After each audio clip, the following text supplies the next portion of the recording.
Kembali kita lanjutkan dialog kita, saya ke Pak Gun. Apakah kemudian ini berarti Pak Jokowi ketika melakukan belusukan ini tidak akan bisa sama persis ketika Gubernur DKI Jakarta? Apakah mungkin frekuensinya berkurang, lalu kemudian hal-hal apa saja yang kemudian nanti akan dikorbankan terkait dengan belusukan ini, Pak Gun? Persis, ya. Jadi frekuensi pasti akan berkurang karena kan dia akan lebih banyak ya tanggung jawab.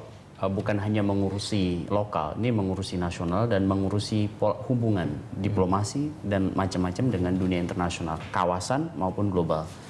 Contoh misalnya, kita aja 2015 sudah disibukkan dengan masyarakat ekonomi ASEAN. Kemudian kita juga bagian dari G20, ya kan? Ini semua memakan energi kreatif dari seorang presiden untuk memosisikan Indonesia jauh lebih punya peran yang optimal dibanding hanya sebagai objek penderita, penonton atau pasar potensial. Kan itu kan. Nah, ini kan tentu harus membutuhkan ya bukan hanya pemikiran dari tim staf khusus atau menteri-menteri, tapi juga tentu peran seorang presiden. Sehingga hubungan dengan luar negeri pun pasti akan menyita waktu. Saya pikir Pak Jokowi ini kan memang harus kita maklumin lahir dari satu rahim kepemimpinan populis gitu ya. Itu harus menjadi catatan. Bukan dari satu situasi yang berada dalam organisasi yang biasa nyaman pasti gitu, seperti militer misalnya. Militer itu kan menekankan kepada kepastian dan kenyamanan dalam konteks mesin organisasi, sehingga orang yang biasa di situ misalnya seperti Pak Sampono atau Pak SBY atau Pak Harto itu pasti akan lebih mengedepankan yang disebut dengan kepastian dalam konteks lingkungan atau forum dan lain sebagainya, termasuk juga keamanan. Contoh misalnya Pak SBY sangat jelas kan lihat protokolernya, begitu luar biasa. Pak Harto meskipun agak sedikit berbeda, tetapi kepastian menjadi nomor satu juga. Meskipun tentu pendekatan populis juga dia lakukan, misalnya kolom pencapir dan lain-lain ya. Tetapi Pak Jokowi agak mirip dengan Gus Dur. Lahir dari tradisi kekuatan sipil. Gitu ya. Kalau Gus Dur itu dibesarkan dalam tradisi ormas dan tentu kekuatan civil society yang seperti pro demokrasi dan macam-macam. Sehingga apa? Dia kerap kali mendekonstruksi protokoler. Nah, dan Jokowi juga agak mirip, meskipun dari usahawan, tetapi dia bukan karir di politik yang betul-betul misalnya di birokrasi gitu, atau misalnya dia betul-betul orang partai yang dari awal gitu. Tidak, dia usahawan, kemudian masuk ke dunia politik langsung. Beberapa kemudian dia mencalonkan diri sebagai kepala daerah. Jadi ini agak sedikit berbeda karakteristik. Tapi kalau belusukannya sendiri itu sebetulnya menunjang kinerjanya sebagai presiden atau tidak sih sebetulnya? Harusnya iya, karena belusukan tuh sebenarnya sesuatu yang harusnya dilakukan oleh seorang pemimpin. Jadi gini, komunikasi informal itu harus dilakukan oleh seorang pemimpin untuk mengurangi yang disebut dengan gap antara elit dengan masyarakat bawah. Karena kerap kali sekarang ini pemimpin yang lahir sejak Orde Baru, tentu Orde Baru, kemudian Orde Reformasi kecuali Gus Dur ya, Bu Mega, kemudian Pak Habibie, Pak misalnya yang Pak SBY yang terakhir, itu menunjukkan bahwa karakteristik pemimpin itu masih juga punya gap itu dengan masyarakat yang dipimpinnya. Nah, ini tentu macam-macam alasannya. Ada yang positif tentu karena untuk soal keamanan dan macam-macam. Ada juga yang karena memang tipikal dirinya selalu menjaga bahwa untuk zona nyaman kekuasaan dia jauh lebih nyaman ketika dia kemudian lebih konsolidatif dengan elit dibanding dengan belusukan dengan masyarakat. Kalau Jokowi, saya melihat dia harus mempertahankan tipikal populisnya, tentu dengan modifikasi. Karena kalau orang melihat Jokowi itu menjadi sangat elitis, itu juga agak riskan untuk partisipasi warga masyarakat. Sekarang kenapa pertanyaannya orang mau mendukung Jokowi padahal dia bukan PDIP atau bukan warga partai? Karena apa? Ya figur itu melampaui yang disebut dengan party ID-nya. Sehingga apa? Ketika saya merasa bahwa ada figur dari partai sekalipun yang melampaui kebiasaan tradisi formalistiknya partai, itu pasti orang akan kemudian mendukungnya.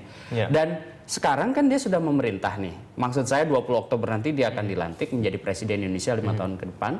Salah satu cara dia merawat yang disebut dengan psikopolitis dan dukungan dari masyarakat adalah public trust. Nah, public trust itu kan modal sosial.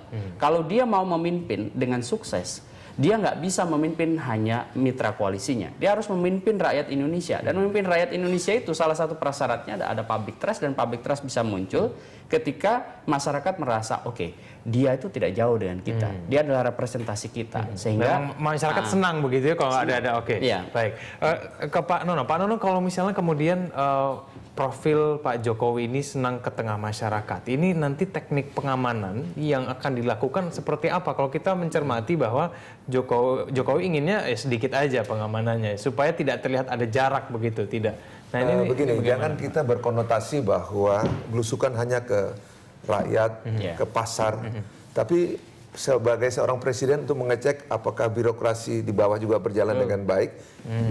Mungkin presiden kali ini belusukan ke kelurahan, ke desa, ke kecamatan, ke kementerian tertentu, dan seterusnya, BUMN.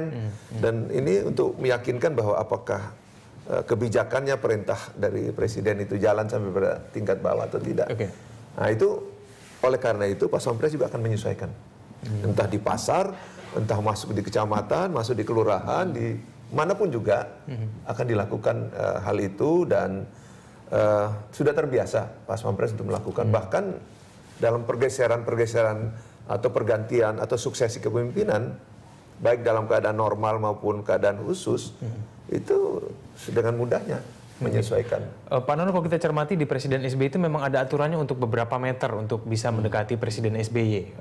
Tidak semua masyarakat bisa langsung, bahkan menjabat tangan Presiden SBY itu susahnya minta ampun. Bahkan untuk seorang wartawan menodongkan mic-nya itu tidak dibenarkan. Kalau kita melihat karakter dari Presiden SBY. Sekarang untuk Presiden Jokowi melihat banyak sekali yang ingin berjabat tangan dengan dia, lalu kemudian untuk bisa mendekati dia, bahkan jaraknya kurang dari 1 meter begitu. Itu masih mungkin dilakukan atau tidak? Kalau kita memang melihat kebiasaan presiden kita lain-lain, baik yang ada di luar maupun yang ada di kita sendiri. Tentu nanti akan ada penyesuaian. Pak Jokowi sendiri bilang, ya nanti saya akan menyesuaikan, Pak Pampres juga akan menyesuaikan. Kalau tidak bisa 1 minggu, ya 2 minggu, 1 bulan, dan ini pasti akan ada. Tapi intinya begini, keinginan Presiden Pak Jokowi ini pasti akan disampaikan kepada Komandan Pasukan Pengawal Presiden, atau minimal pada Komandan Grup yang mengawal Presiden, yaitu Grup A. Karena di sana ada 4. Grup A pengawal Presiden, Grup B Wakil Presiden, Grup C untuk tamu, dan Grup D adalah para mantan. Sebetulnya sebutan mantan Presiden sejak Ibu Megawati itu sudah ditiadakan. Presiden kesekian. Jadi tidak ada. Kayak ambasador juga begitu, tidak pernah ada pensiun, kata pensiun. Nah, oleh karena itu, berbekal pengalaman-pengalaman yang ada pun, mantan atau bekas pejabat presiden ini juga dikawal oleh Pak Pampres. Nah, kembali kepada Presiden terpilih Jokowi, ini memang akan terjadi penyesuaian-penyesuaian. Memang butuh waktu. Pengalaman saya pun demikian. Kadang-kadang ada yang kurang pas begitu. Nah, ada pemberitahuan dari presiden atau wakil presiden, ini kok begini, kok begitu, saya maunya begini. Pak Pampres tentu akan, oh siap Bu, tetapi ada pertimbangan begini-begini bagaimana. Dan seterusnya. Kalau kembali ke tadi, soal begini, kalau orang banyak, misalnya wartawan banyak, menurut saya kalau semuanya berebutan ke presiden, tentu akan ruang makin sempit. Harus diatur jarak lebih luas, lebih enak, lebih nyaman. Kan itu antara aman dan nyaman harus kita bandingkan. Nah, tinggal nanti di lapangan akan terlihat. Kalau orang banyak atau wartawan begitu banyak, semua rebutan ingin wawancara dengan presiden, kayak apa crowdednya?